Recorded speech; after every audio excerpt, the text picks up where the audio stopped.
perlu Engkau Yesus, haus jiwaku menantikan-Mu.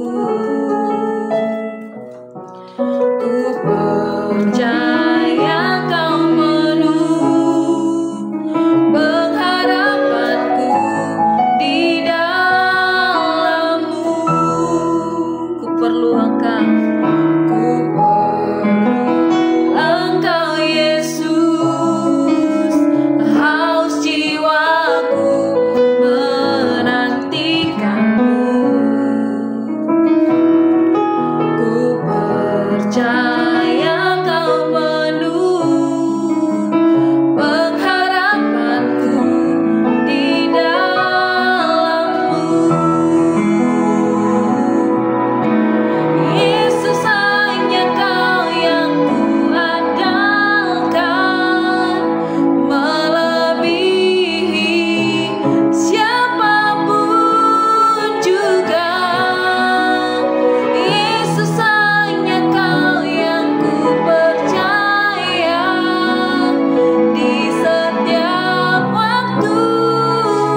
Tiada lain yang kuandalkan selain Kau, Yesus. Sungguh kami perlu Engkau, ku perlu Engkau Yesus, haus jiwaku menantikan-Mu. Ku percaya, Yes Tuhan, pengharapanku di dalam-Mu. Yesus, hanya Kau yang kuandalkan, melebihi siapapun juga. Yesus, Yesus, hanya Kau yang kupercaya di setiap waktu.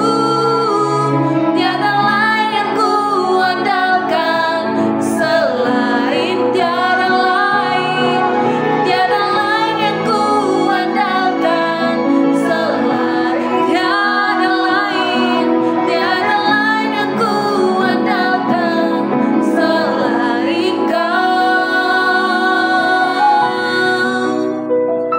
Yesus.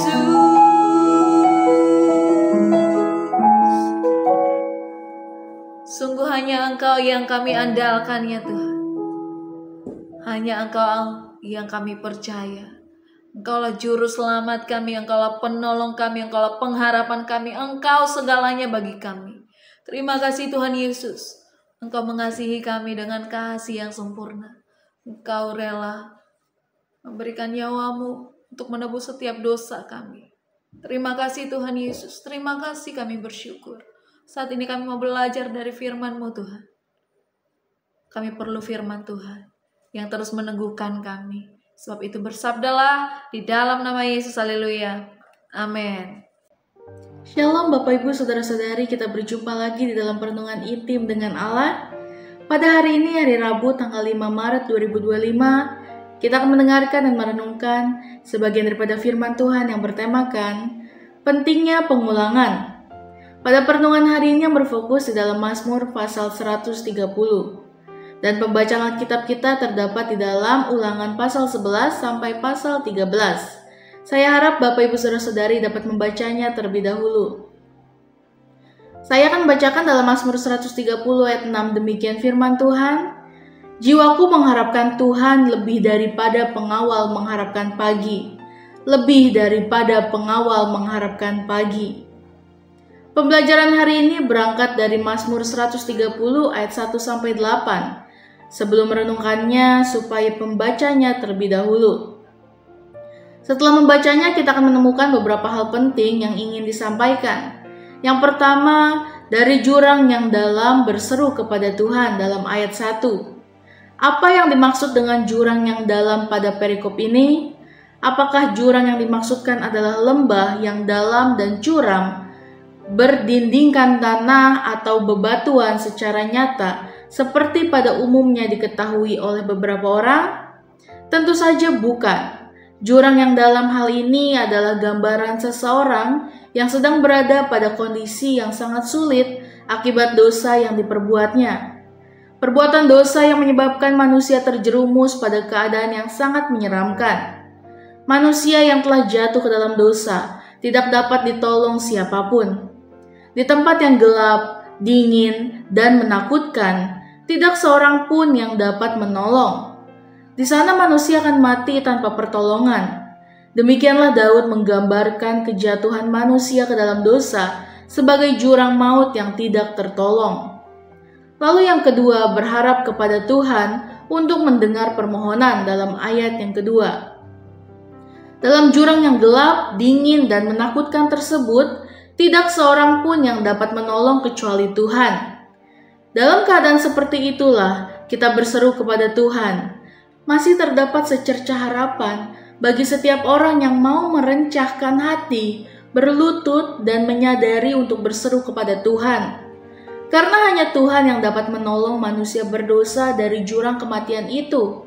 Alkitab berkata, upah dosa adalah maut atau mati selamanya. Hanya kuasa Tuhan yang dapat menghidupkan, yang lainnya hanya dapat melemahkan dan mematikan. Lalu yang ketiga, jika Tuhan mengingat-ingat kesalahan, tidak seorang pun yang dapat bertahan. Dalam ayat yang ketiga, Allah tidak dapat mengingkari dirinya sebagai Allah yang Maha Kuasa, Maha Sabar, dan Maha Pengampun. Allah mengharapkan tidak seorang pun yang binasa dalam penderitaan akibat dosa yang diperbuat. Ia akan mengulurkan tangan kepada setiap orang berdosa yang telah mendengar panggilannya, menyadari kesalahannya, berpaling dan melangkah untuk mengikut Dia selamanya. Dalam keadaan seperti itulah Allah akan mengampuni setiap orang yang bersalah dalam 1 Yohanes 1 ayat 9. Untuk menyatakan pengampunan itulah Ia menyatakan kasih-Nya yang begitu besar, mulia, dan nyata. Lalu yang keempat, menanti pengampunan Tuhan bagaikan pengawal mengharapkan pagi dalam ayat yang ke-6. Seorang pengawal atau penjaga atau pengaman atau roda yang akan siaga melakukan penjagaan maksimal dari malam, hari, hingga fajar menyingsing. Pada tengah malam yang gelap, dingin, dan sepi akan terjaga terus-menerus hingga pagi hari. Rasa ngantuk yang datang tidak menghalanginya untuk melakukan penjagaan. Sementara melakukan tugas penjagaan sepanjang malam, apa yang paling mereka harapkan? Yang mereka harapkan hanya satu, yakni bunyi kokok ayam yang ketiga kalinya, atau kicauan burung yang telah terdengar, atau pertanda lainnya yang menyampaikan pesan bahwa matahari akan merekah. Untuk menunggu akan terbitnya matahari adalah hal yang sangat dinantikan. Demikianlah setiap orang yang melakukan kesalahan, menyadarinya dan mengharapkan pengampunan Tuhan, bergumul terus-menerus hingga Tuhan menyatakan pengampunannya. Lalu yang kelima, berharap sepenuhnya kepada Tuhan karena kasih setianya dalam ayat yang ke-7. Apa yang paling membahagiakan hati orang-orang berdosa? Apakah setelah lulus ujian untuk mencapai gelar, atau setelah diwisuda, atau setelah mendapat pekerjaan, atau setelah mendapat promosi kenaikan jabatan, atau setelah mendapat hasil dari pekerjaannya, dan atau setelah menikah? Tentu saja bukan. Yang paling membahagiakan setiap orang berdosa ialah ketika merasakan pengampunan Tuhan atas dosa yang telah dilakukannya. Saat mengalami pembebasan dari tawanan penguasa gelap, ia akan mengalami sukacita, kedamaian, dan ketenangan luar biasa yang belum pernah dirasakan sebelumnya.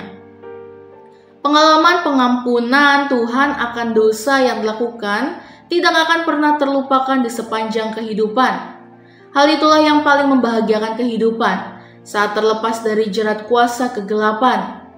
Hati dan pikiran akan berpaut kepada Tuhan yang telah menciptakannya, mengampuninya, dan akan memiliki kerinduan untuk bersama dengan Tuhan selama-lamanya.